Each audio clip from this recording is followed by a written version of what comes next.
What is up, Jacob Morrison? So fun to have you on the show today. Thanks for joining me. Absolutely, Annabelle. I'm doing great. How about you? I'm good. Yeah. The summer is always fun. It's wicked hot, even though I don't really have that much of a tan. So I got to work on that. But I'm excited to hear your story and what's going on with you in baseball life. But I'll ask you a question that I ask all the guests on the What's Up podcast. It's what are you all about right now? It could be something super serious, something silly, a food you like. So what is Jacob all about right now?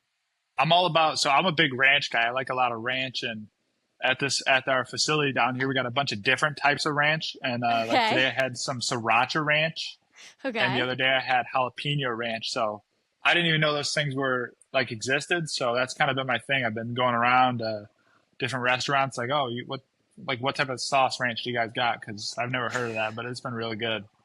That's hilarious. I was not expecting that to be your answer, but I love it because, I need to expand my palate. So if you're going to give me one recommendation, what type of ranch should I try?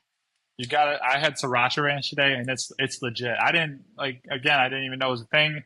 I smelled it, taste test, but it was legit. It was really good. Okay, so that's no joke. And what do you like? What do I put this on? Like, give me like, what should I be putting this ranch on? I had it with some chicken and rice, but it was like some Mexican dirty rice, and then just some chicken on top of that. But they said it's really good with like a burrito. So Okay, we'll try. yeah, We'll try it out. That'll be my next thing. But I love knowing what yeah. people are all about because I think it gives you, maybe new recommendations. So that's great. Right, But not absolutely. too long ago, you were drafted by the Brewers. So congratulations. What was that moment like? Thank you very much. It was awesome. You know, you grow up your whole life dreaming of being drafted, and to see my name come across that board to get the call was pretty cool. It was really nice to be with my family and like my close circle and celebrate that with them in my hometown. It was definitely a special day, but a special couple of days for me. Yeah, that's so special. And what was that environment like? You said you were with family and friends, but what was the day really like? That day it was a lot of distracting myself from the draft because I do that a lot with baseball in general, but especially something I can't control. You know, we woke up early. We woke up, went to church, and then I went golfing.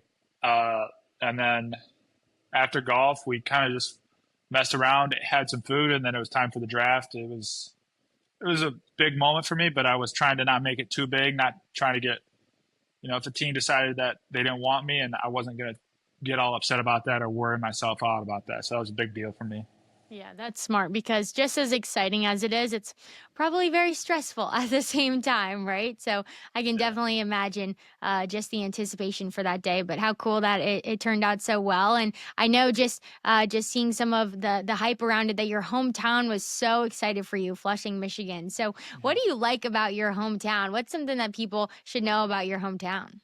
So I'm from a really small town, Flushing, Michigan, like you said, and it's really special to me, the community there. Like I grew up going to a really small high school, and I'm very close with the people there. The travel ball programs have been unbelievable to me. I followed those all my years, and what I would say the biggest thing that I want people to understand about Flushing is we lost in the College World Series, and the people in Flushing will not love me or hate me for winning or losing any games. Like they already think I'm a superstar. Like I I have to prove to other people in the world that I'm a superstar and other things, but the people of Flushing already believe I am, and it really truly means a lot when those people will vouch for me at every corner and they have my back, and it's genuine love there. It's not anything based on how good a baseball player I am or anything like that.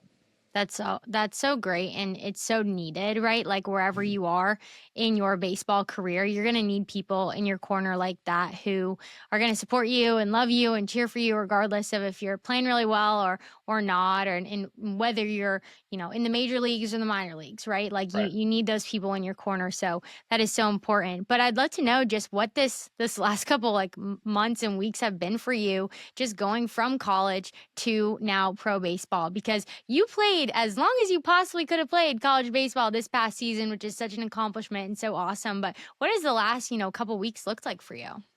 Yeah.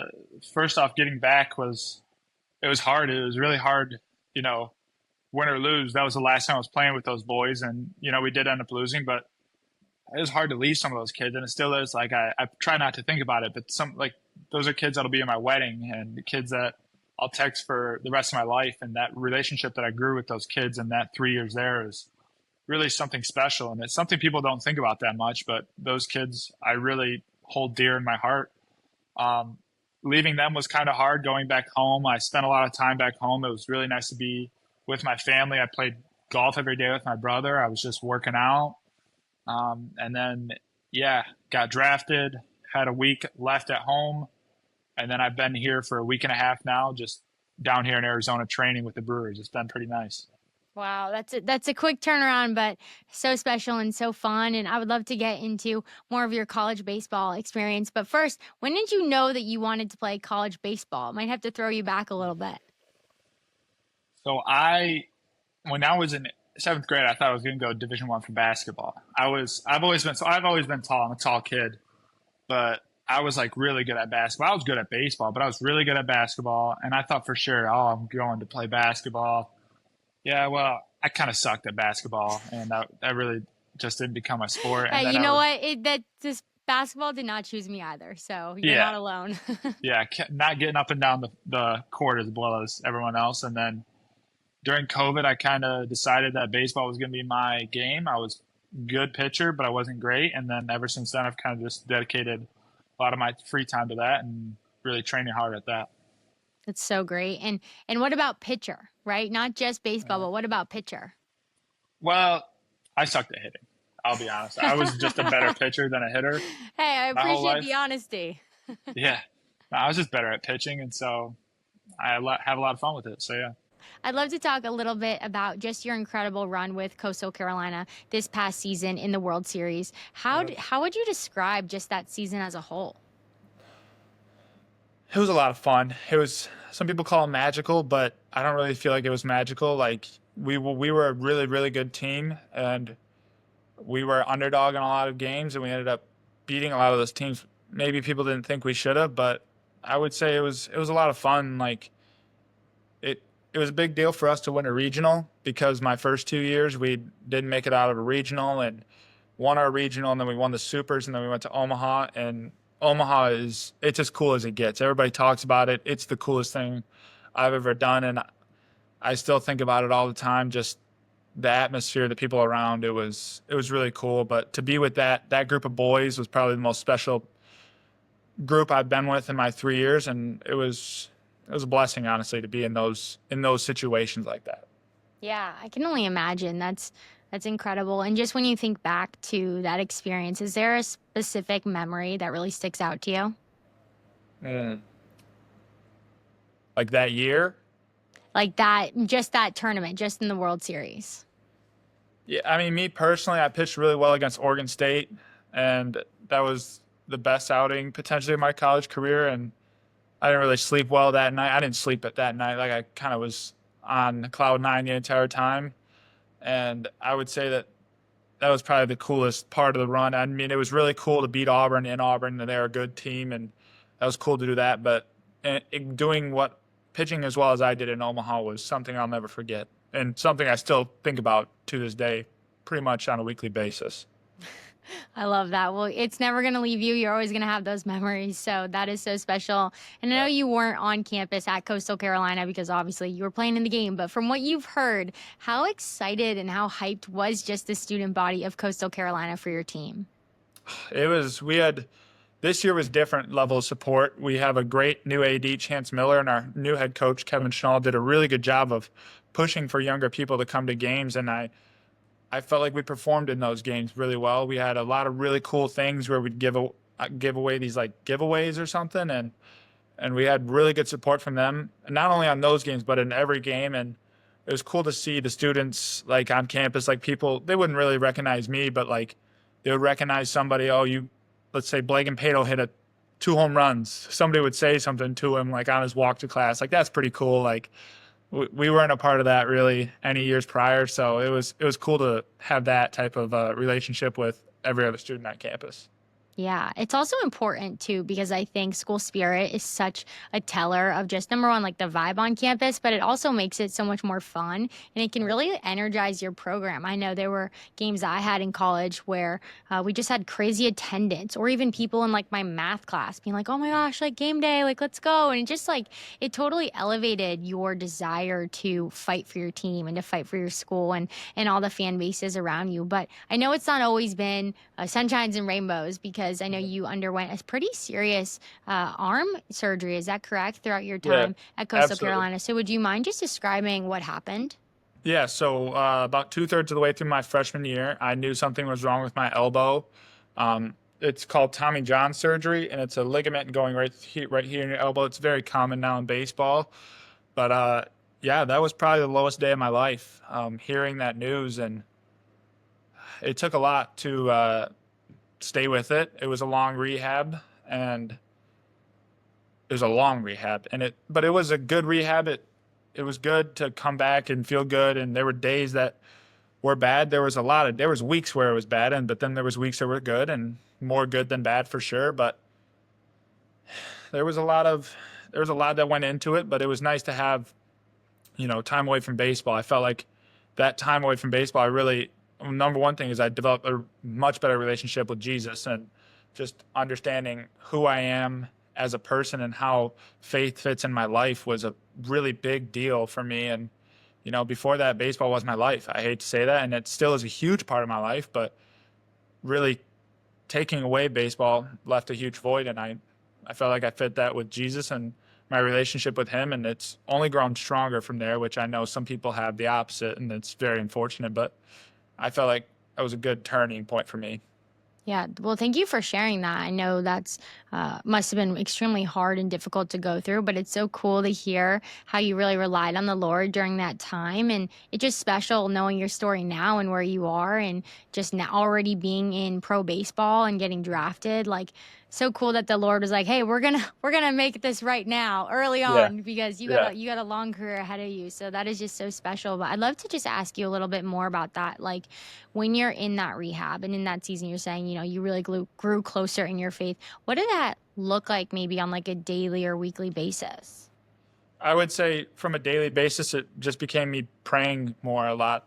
Like I felt like I did a good job with prayer, but I almost used prayer as like like God, let me pitch well. God, I really want to do this versus really a relationship.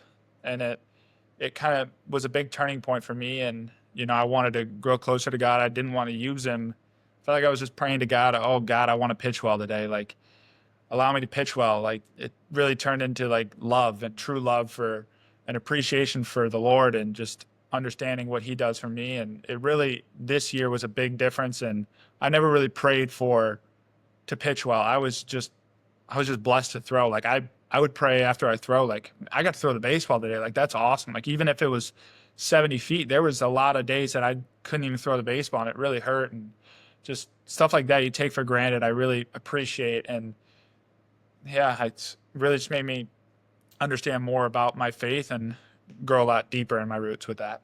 Yeah, that's so cool just to hear the like transition for you because and just how like your prayer life even changed. I know for me during one season of my life, it was super important that I was just grateful at practice, like Right. trying to be grateful because I was struggling, just I wasn't playing as well as I wanted to. And Right. what helped me really kind of get out of a rut is just being like, oh, so cool that I get to run today. And thank you, Right. God, that I have the coolest teammates. And thank you, God, that like I love my team and we're really good. And like, all those things. And I really do think there's so much power in perspective shift, but like doing it with God, right? Like you can Absolutely. have a great new perspective and that's awesome. And like, I'm sure that will work. But like, if you want it to be supernatural and include the Lord in it, I think that's where really you'll see serious change in your life. So I love that. But I'd love to know just really how that translated to maybe your performance on the mound. Was there anything that you now do when you take the field that you feel like has really helped you lock in from a faith level?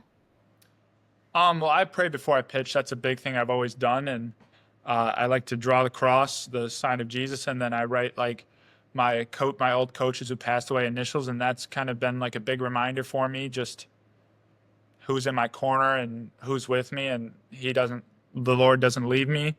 But I would say it really changed my perspective on just like even a bad day. Like, man, I sucked. I absolutely sucked today, and it's gonna sting. But I'm blessed to be able to throw the baseball. And oh man, I was the man today. I had shoved. I pitched very well. I'm blessed to throw the baseball. Like, I praise the Lord for my outing, but above that, I'm just blessed to be here. I'm blessed to be in this situation and really live a beautiful life, and I can't complain with anything. And so that would be my biggest perspective change, just being more grateful for where my feet are versus what I used to be in. That's really special. And just with that coach that you honor before you pitch, when did he coach you?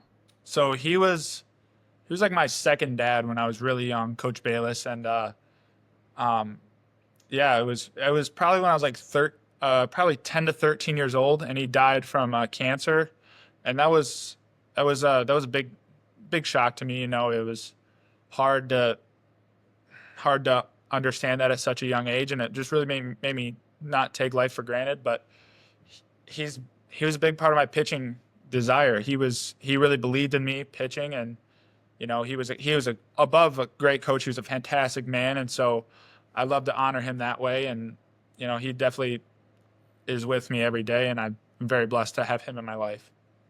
That's so special. Thank you for sharing that too, because I know, that's also pretty emotional.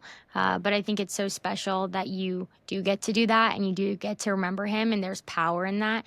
I recently was doing something for reporting, and I was so nervous, and I was about to, be on a bigger stage than I had been, and my grandfather recently passed away, and I just kept remembering, like, just because he's not here physically with me in on this earth doesn't mean that he can't see what's going on. And I think, what would he say to me right now? And just honoring him with like my heart posture and my attitude. Like, am I going to come into this new opportunity like scared and fearful? Like, what would he say to me, like, in that sense? And so I think there's so much power when you're able to think about, okay, how can I honor this person, and what would they coach me up on right now? And that was really special for me as well. And just also like to not to not fear the situation, like fear God, but not fear the situation, and to bring him into those moments is really special. So thank you for sharing that, because it's important. So I'd love to just ask you maybe even more on that. Like, who are maybe some people in your life, and maybe just at Coastal Carolina, who have really poured into you spiritually and helped you in baseball, but maybe even beyond? So our pastor, Josh Finkley, he's been, I didn't know him as Fink, but he's been the man for me. He was our pastor at the Rock, and I would go there usually Thursday, because they have service on Thursday, and we usually play. So I'd go there Thursday. He was very close with me, talked to me about everything I needed to, and we had a really good connection. And I met him as a freshman, and so you're a freshman new on campus. It's kind of like a eyes wide open thing, and I feel like he made because in high school, I went to church, but I went to church because my family was going to church. It's a little bit different. You go to college, you have to go to church. You have to find the time yourself. He made it really easy for me to go to church, I feel like, and really easy to ease my way into that. Like, I was going to go to church, but he made it like really smooth, and it was really nice to get to know him personally. And he's been in my corner, and he always will be in my corner, and I'm blessed to have him for me. Yeah, so cool. And just for me to get to know him, and he's actually the one who connected us. He works with the football team and the baseball team at Coastal Carolina, but then also is the lead pastor at that church that you said, Rock Church. And I just love how cool that is, that he's able to have such a close connection with the student athletes at school. And I'd love to know from you, like, just saying yes to him, right? Because that's also your choice. Like you said, like it's not your parents taking you anymore. You're in college. What advice maybe would you give a younger athlete coming into college to say, hey, like, pouring into your faith, and I know it's extra time and you could be doing social things or probably just homework or studying more film. Like, there's so many other things you could be doing. What advice would you give someone to say, hey, like, this is worth it beyond maybe other things? I would just say go for the first time.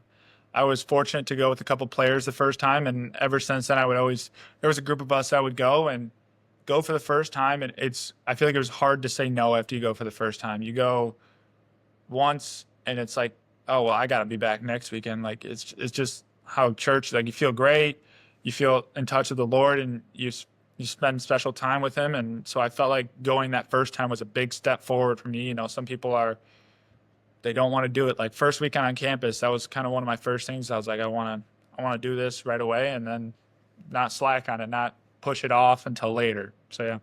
Yeah, I like that advice, just doing it first, like right away, because it kind of limits that hesitation and procrastination too in a way. And I'd love to ask you about that maybe in the context of your season, because it's really cool that you guys have him Fink. I think you named like the nickname was Fink. It's really cool that you have Fink to be able to be with you throughout the season as well. And some people might not always have a team chaplain right next to them and going through their season with them. But so how would you stay grounded in your faith and really do life with the Lord throughout your season where you probably haven't been to an in-person class in, weeks? Right. No, it's a lot of, spending your free time. It is sacrificing. And I feel as though if I sacrifice time for my Lord, He'll sacrifice things in my life for me. And I truly believe that time with the Lord is a gift. And ever since for a while now, I've like treated it like that. Like it's a gift to be able to worship the Lord. It's a gift to be able to pray with Him, to be able to read His Word. And so I view it a little bit differently, but I would also stay connected with people. That's the theme at the church, is get connected and being around people that share the similar faith, or maybe even people that challenge you. Because at Coastal Carolina, in college in general, you're going to get challenged a lot by people. And I feel like people challenging me on my faith was also a really, really good thing for me, because I grew up from a small town. Everybody goes to church. You know what I mean? So it's going to college. It was like, oh, well, why do you believe this? Well, why do you believe in this? So it's like, kind of took me a second. I kind of took a step back. I was like, why do I believe this? And so made me understand a little bit more, made me maybe do a little bit more, like not necessarily research, but understanding, and ask people other questions. But it was nice to be around people like-minded me and people that had other ideas and kind of not challenge me, but ask me questions about my faith and why I do certain things I do. Yeah, I can totally relate to that. Just being in different environments. I moved around throughout the country a ton growing up. I lived in Seattle, Nashville, Indiana, then Boston, and just going to church is very different, like a very different norm in some of those places than others. And even getting questioned by people who you're friends with or not friends with, like, oh, why is that in your bio? Oh, why do you have a cross necklace on? Or, oh, why do you go to church? Right? It's almost like you get shocked a little bit at first, but then it's like, no, I need to have an answer to back this up, right? And my actions need to really reflect that if people are noticing it about me. So I totally resonate with you on that. And I think it's a great opportunity though too, right? Because if you're only around believers, then you're not reaching non-believers too in that sense. And so I think it's cool to be able to have the experience to do all of those things. But you mentioned just Coastal Carolina school in general. I'd love to know a little bit more. So if I'm on Coastal Carolina campus and I was walking around, I'm like, okay, where's the baseball team? Like, where are they? Where would your team be hanging out? Where's like the go-to spot? On campus? So we have a small campus, but we have what's called our baseball house. Is when I was there, it was just off campus, and usually if there's something going on, we're over there hanging out. We watch a lot of like baseball, football over there. That's really the spot we all go to. It had a nice yard. There was 5 of them that lived there. I spent a lot of time in that house, like watching games like the Super Bowl or World Series. A lot of them are Phillies fans. I'm not a big Philly fan myself, so every Philly game was on there. So yeah, that was pretty much our spot. That's good. That's always fun to just hang out with the team off the field, because I think it really does matter with chemistry and just creating relationships. I think that is huge. And like you said, when we started this podcast, like some of those guys will be in your wedding, like it's important. And I think that's what's so cool about getting to be a part of the team. But I'd love to know, what's something that even the biggest Coastal Carolina baseball fan doesn't know about your team? Doesn't know about our team. Oof. Wow, this is a good one. Hold up. I'm going to think about this one. They don't know. No. You don't want to tell that one. I'm not trying to out my teammate on something. So, let me think. Oh, you don't know how many people get aux. There's only this could be like a college to college thing, but I'm not. Luke Jones is a freshman. He's not getting aux. He got it maybe once or twice. It's an upper class thing. Like when I was a freshman, I did not even come close to it. Nobody touches it.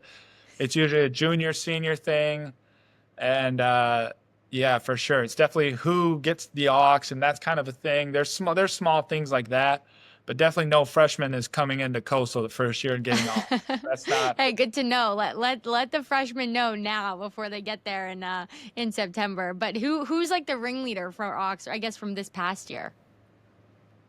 It kind of varied. I know Darren Horn was on it a lot. I was on it a little bit.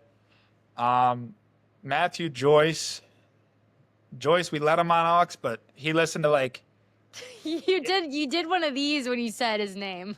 he listened to like Billie Eilish. Like he likes songs like that, like slow songs. And we're warming up to go throw maybe for a game, and I'm not gonna listen to that before that. But it kind of bounced. It was just all upperclassmen usually. Sometimes we just had the iPad just shuffle some songs. Our weight room coach would have some songs on there, but it definitely was definitely not a freshman first day.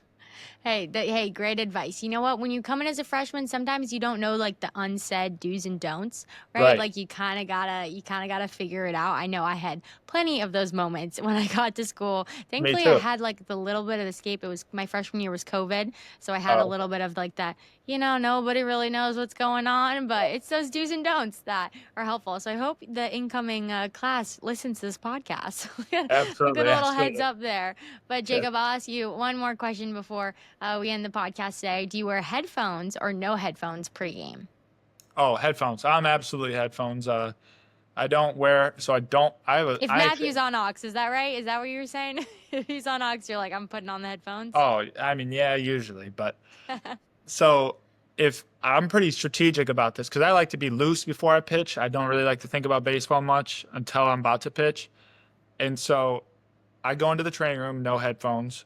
I put on training rooms to watch some video.